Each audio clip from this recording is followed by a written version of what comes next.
Ask and you shall receive. The highly requested The Lord Combat series is back in its full 30-minute capacity. I hope you guys enjoy it. Princess Kitana is 10,000 years old now, but is considered young in her realm of Edenia and has the appearance of a beautiful, fine, petite young woman.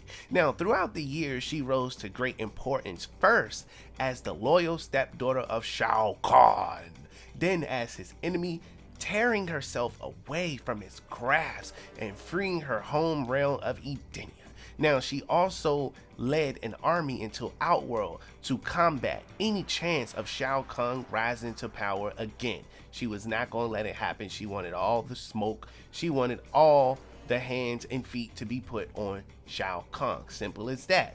She has shared a suitable love interest with Mortal Kombat's very own champion Liu Kang, even after he was murdered by the Deadly Alliance. Although she was loyal to Shao Kahn for most of her life, she eventually betrayed him and aligned herself with the Earthrealmers. Now, her betrayal was mainly the result of growing doubt as to the morality of her character and resulting feelings of guilt, as well as anger at the discovery of the truth about her past and her true father, the late and great King Jerrod. Now, prior to joining the Earthrealmers, she was cold, arrogant, and ruthless. I'm talking about a ruthless assassin who served Shao Kahn diligently.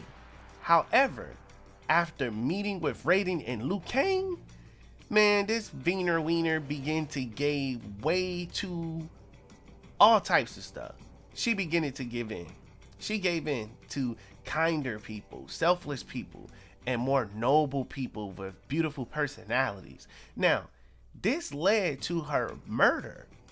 By now, her corrupted mother, Sindel, becomes one of Quan Chi's revenants. After Quan Chi's death, Kitana and Liu Kang become emperor and empress of the Netherrealm.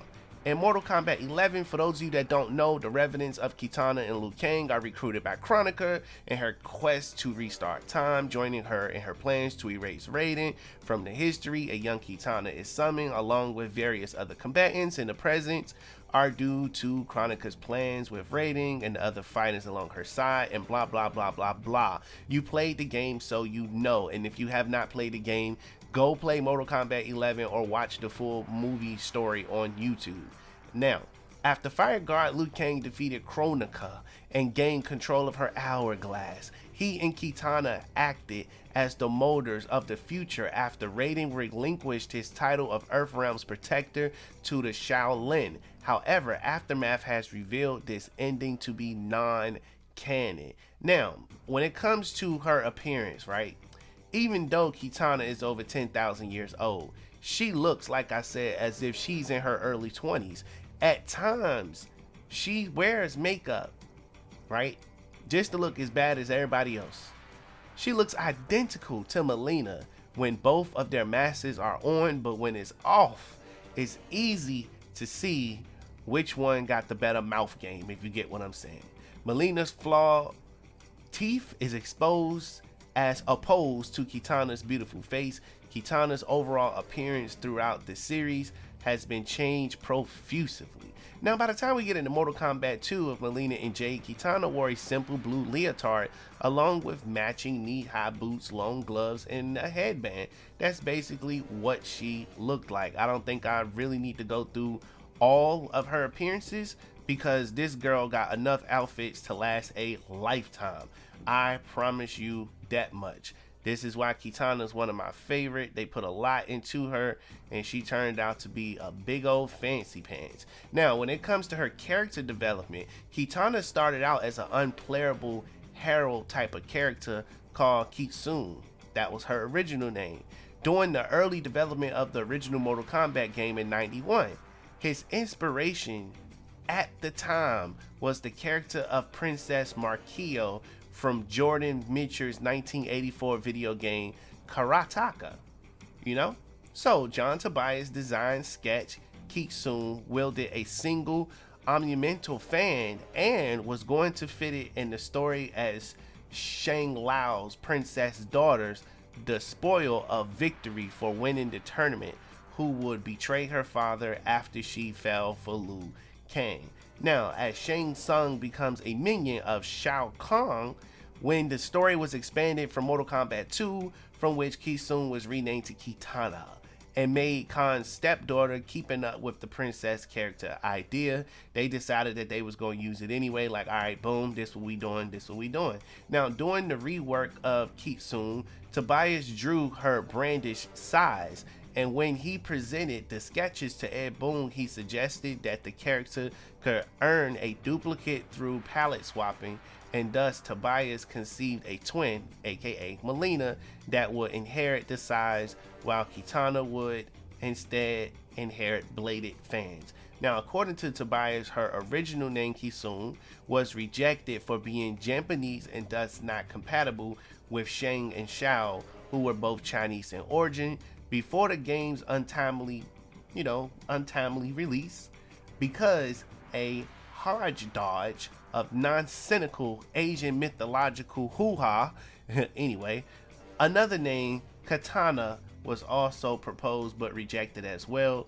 It was then the name Kitana was created as a combo of Ki-Sung and Katana that would sound generically Asian though. Feel me?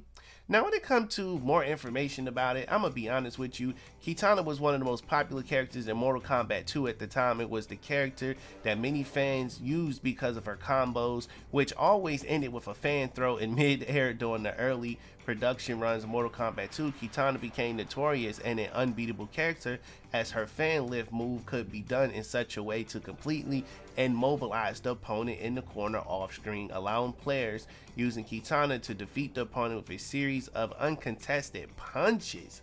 Ed Boon claimed in the trading card for Kitana that it was amazing seeing people doing combos with her that he ain't even thought of himself, so changes were made in later versions of the game to eliminate that, as it tended to make the game unbalanced because she was just undefeatable at the time. Now, Kitana was supposed to be in Mortal Kombat 4, but was taken out in favor for new character Tanya. She was not, however, completely removed from the game. Her rendering was still used in Liu Kang's ending, and players could fight as her in the Nintendo 64 and PC versions via a cheat device. Now, a character port of her also exists as an unused beta element in revision 1.0 of the arcade version, though it is cropped from her trilogy ending. Kitana, however, appeared in fully playable form in the updated version of the game called Mortal Kombat Gold, which was released for Dreamcast. Now, Kitana was also supposed to be featured in Deception. However, it was decided that the storyline would change and have her captured in favor of reappearance of Jade, who has not been featured in many Mortal Kombat games, though Kitana is playable in Mortal Kombat Unchained.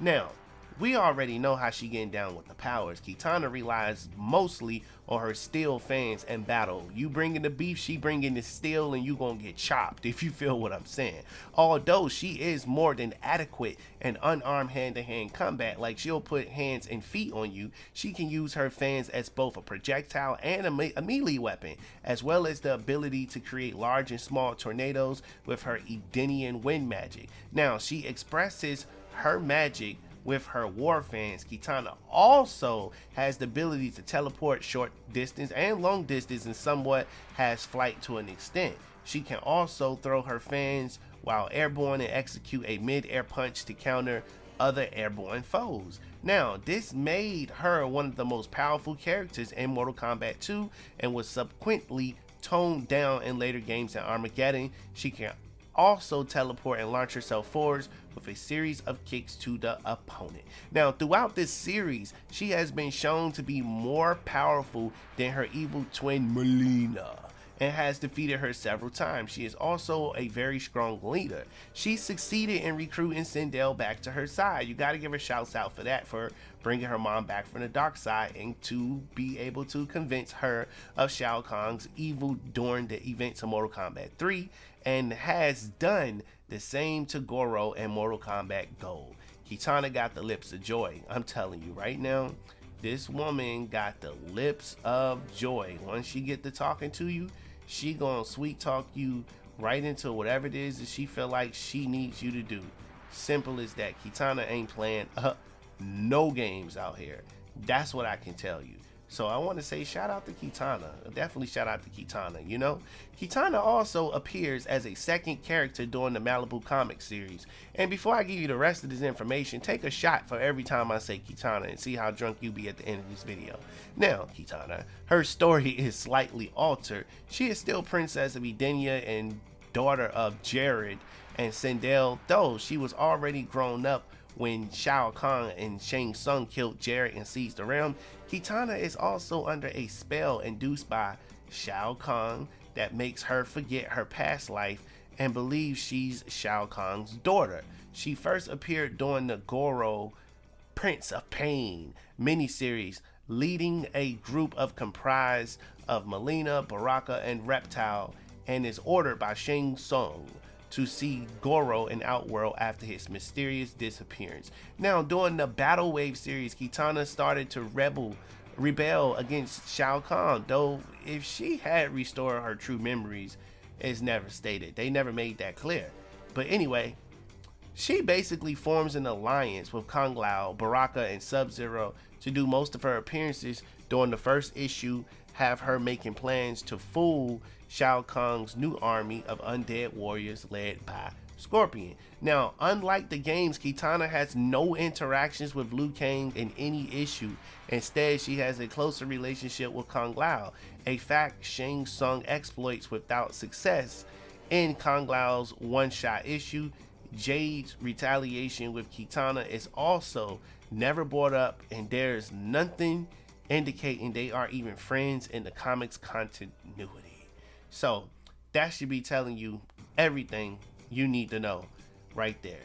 Kitana is not a joke. She's not to be played with. She is most certainly not one of them. Now, Kitana's official measurements are 128 pounds, and she also steps in at 5'9". We almost about the same height. I'm 1 inch taller than her. Now, Ed Boon did describe Kitana and Mileena as the female equivalents of Scorpion and Sub-Zero, which is not hard to figure out.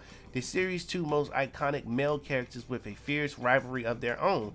Now, when back in I think the year was, when was it? 2009. Yeah, Boon said Kitana had become one of the most recognizable Mortal Kombat characters alongside Scorpion, Sub-Zero, and the series' official protagonist, Liu Kang. Now, Kitana has a kiss of death fatality in every game except Mortal Kombat Reboot in 2011 and Mortal Kombat X. Kitana's iconic kiss of death fatality was inspired by the demise of the villain Mr. Big Dr. Carnage in the 1973, was it 73 or 74? 73 James Bond film Live and Let Die, adding that it was his favorite finishing move of Mortal Kombat 2 and one of the best examples of their attempt to combine violence and humor elements into the game.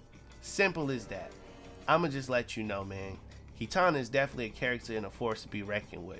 Prior to the release of Mortal Kombat X, John Edwards said that Kitana has remained his favorite character. In later games, Kitana did receive some special moves that have been typically associated with Mileena, such as a ground roll attack in MK vs DC and teleportation based moves since Shaolin monks. Now, by the time we got around to MK2, again, Kitana's costume during shooting was, for those of you that don't know, it was blue.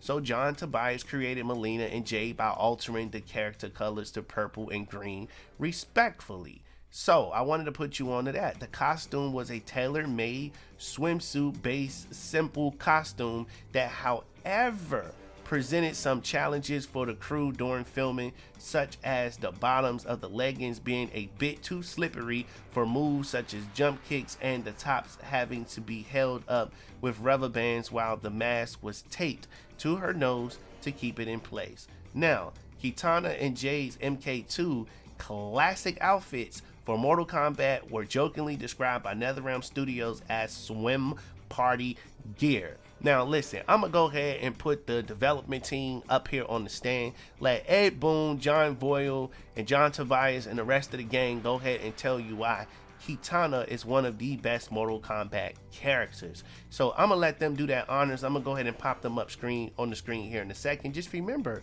Kitana's fans during the production were actually made of a reflective paper material, and they were an actual person, Zamar's training fans. But yeah, let them go ahead and take over, and I'll be back with the rest of my commentary. Go ahead, Ed.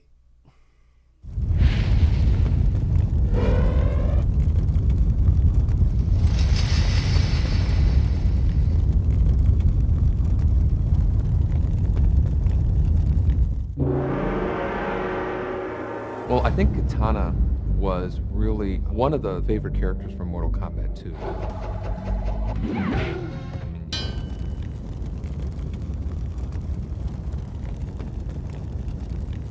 Yeah, I told you, Kitana's something serious. They not playing around out here, man. They really put a lot into her, and she came out perfectly. You know, and I'm gonna be honest with you, during the early production runs that they had of Mortal Kombat 2, Kitana did become notorious as an unbeatable combatant, as her fan lift special attack that we mentioned before could be done in such a way to completely immobilize the opponent in the corner off screen. Like, she beating the brakes off you in the corner off screen to where you can't even see what's going on, which was allowing the player to defeat the opponent with a series of attacks. Now, Kitana's second color in MK2 is gray. The color scheme was recycled from Chameleon in Mortal Kombat Trilogy.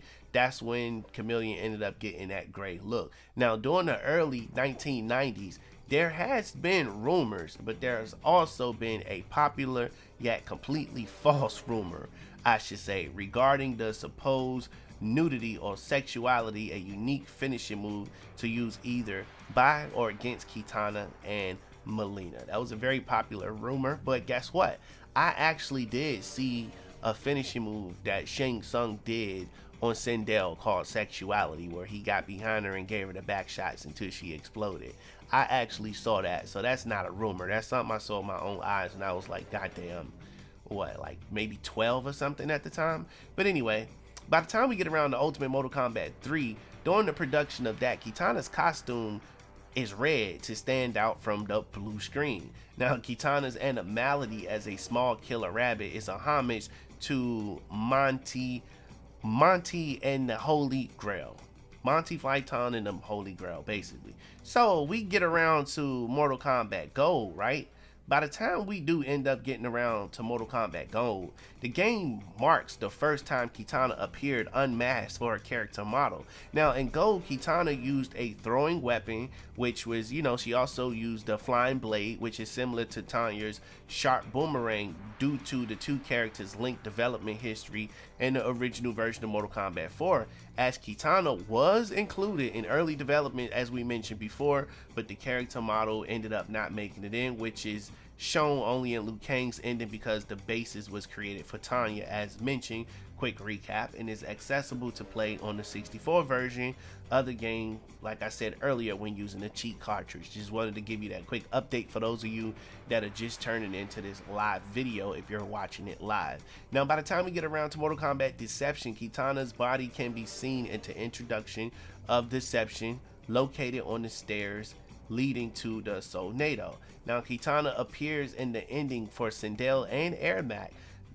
You know, note that her character model is a blue version of Mileena from this game. So that's what that was. By the time we get around to Mortal Kombat 2011, Kitana is the most seen female character in story mode, as she appears in all chapters but 3, which was, I think, chapter 12, chapter 13, and chapter 14, I believe. Now, when Kitana performs her X-ray moves on female characters, her fan blades will go through the skull, but when she performs it on males, the blades will not go through the skull. However, when her X-ray move is performed on Goro, Kentaro, or Shao Kahn, the blades will go through the skull. The cutscene of Kitana's non-canon ending, in which she forms an alliance with Jade and Mileena, is a reference to Charlie's Angels. Now, Mortal Kombat X. Kitana's main costume, notably less skimpier than usual, was created to be different than the previous games. So developers over at NetherRealm Studios stated they wanted to come up with something exciting and fresh for her look in Mortal Kombat X. Past incarnations have tended to favor the royal qualities of the character over the warrior aspect.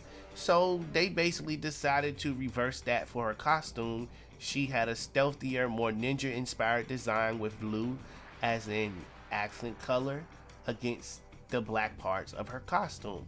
And I'm gonna be honest, her alternative costume is more in the style of her previous outfits, if we gonna be that honest. Now, Kitana's costume from the Samurai Pack DLC called Jingu Kitana is probably based on Empress Jingo, a legendary Japanese empress and Onabushia, for those of you who don't know, a female warrior who commonly fought alongside samurais. That's basically what it's referencing to. Now, Kitana had a chance to appear twice in Mortal Kombat 2 Premier Tower, appearing as herself in a variationless form, and the second in a secret fight as her mournful variation to represent Jade. With that being said, Kitana will mention Kintaro during the interaction with Goro. Also, Kitana's arcade outfit is never seen in story mode. This is also the same for Kung Lao, Liu Kang, Sub-Zero, and Scorpion. Those are a few other things that I did notice. Now, Kitana is also one of the 2 characters to receive 2 Revenant outfits. The other is Liu Kang. Kitana holds the distinction of being the only character to be the ruler of 2 unmerged realms at once. You know, out very briefly and in 2 different forms, Empress of the Netherrealm and Kitana Khan of Outworld. So shouts out to her, put some respect on her name. Aesop, stop playing with her. Take a shot for every time I say Kitana, like I said, and see how far you make it through this video without getting drunk. Now, Kitana can use either her own weapons or those of Jade from previous games. Now, a telescoping staff and a gave throwing blade that is guidable in mid-flight, which means ain't no way you getting away from that. By the time we get around to Mortal Kombat Mobile, you know, Kitana is one of the few characters to receive an exclusive reskin not featured in the main game, which we should have got that. I hate when they do stuff like that. Kitana's classic card in the mobile games is the only classic card to be silver, while the others are all either gold or diamond. Shows how special he is. By the time we get around to Mortal Kombat 11, she has an interaction with Devora. Kitana claims she views the Revenant version of herself to be even worse than Mileena. That's just what it is.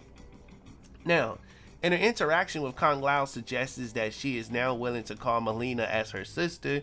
This may be due to her policy of accepting all Outworld races.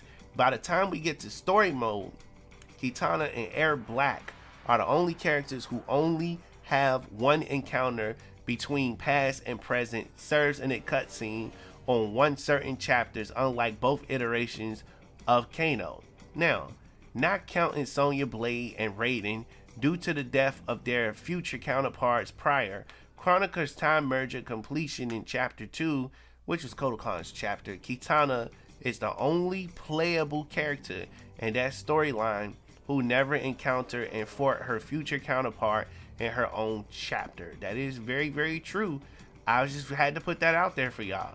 When performing the throat slit brutality, the opponent will stand taller than Kitana after they are decapitated and before falling. This error is most evident when using the brutality against characters shorter than her, like Jade and Scarlet.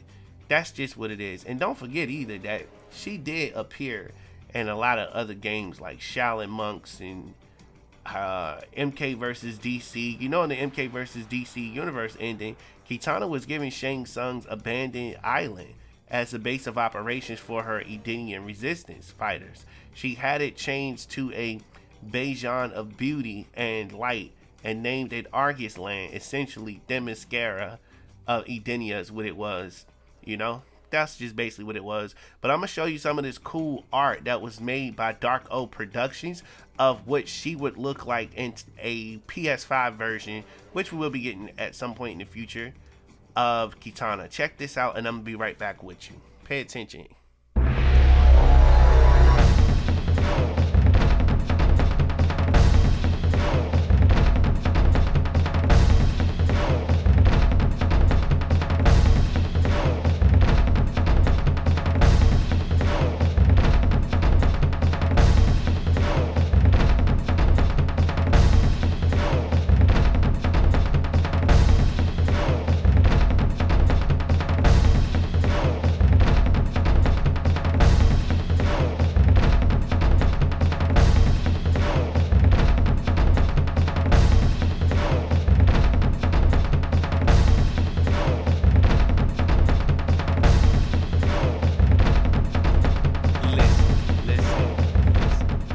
Kitana, voice actress in the Mortal Kombat Legends Scorpion's Revenge, was originally going to voice the character in Mortal Kombat X, but she bowed out of the role due to her pregnancy with her second child at the time, leaving Karen Strassman reprising the role instead. This would lead to Gray officially voicing the character proper 5 years later in 2020. Kitana is mentioned in Injustice 2 by Raiden, who is featured as a playable guest character alongside Sub-Zero. He only mentions her in a mirror match, referencing her current status as ruler of Netherrealm, while the duplicate Raiden states she rules Edenia with Liu Kang in his timeline. That's just basically it. They got this whole timeline thing going on. Now, WWE Diva, or I should say former WWE Diva, AJ Lee, dressed as Kitana during a Halloween costume battle royale as a homage to the original character. So I think that was pretty dope of AJ Lee to do. Kitana is pretty much a very big deal, a very big deal where I come from. So I just want to give her flowers. She is definitely eligible for her flowers. Simple as that. But listen, I'm gonna go ahead and tell you this right now so you can already know. This bombshell baddie is definitely a force to be reckoned with. She's like none other. She's been in every single Mortal Kombat game that has been put out there. Simple as that. And remember, in the first timeline, she lives in Edenia. The second one, she lived in the Netherrealms. And the present one, she's in the Outworld. And she's been an Edenian, a Revenant, and then right back to an Edenian. That's just what it is. Now, I know you are in love with her still, fans, so I decided to do you a favor.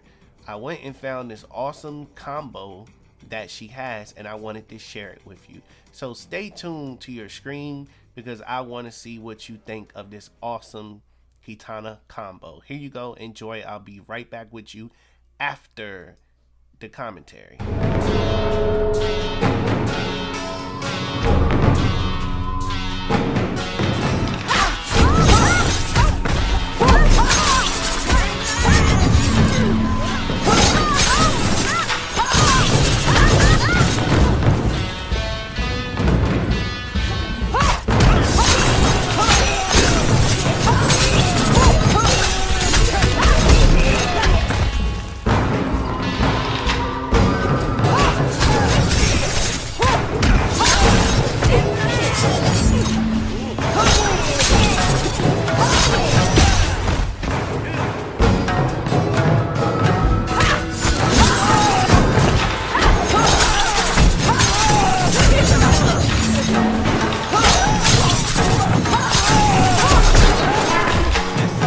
Tell you those were some sick combos. I would love to go back and play that game. They just need to give us a remaster at this point because Mortal Kombat 11 ain't got nothing on MK9 or MKX when it comes to combos. But I want to pass this question off to you guys in the comments section below. Is Kitana one of your favorite characters? Sound off in the comments. I will be reading and look forward to seeing you in the next one. Subscribe, like, and comment. Peace out.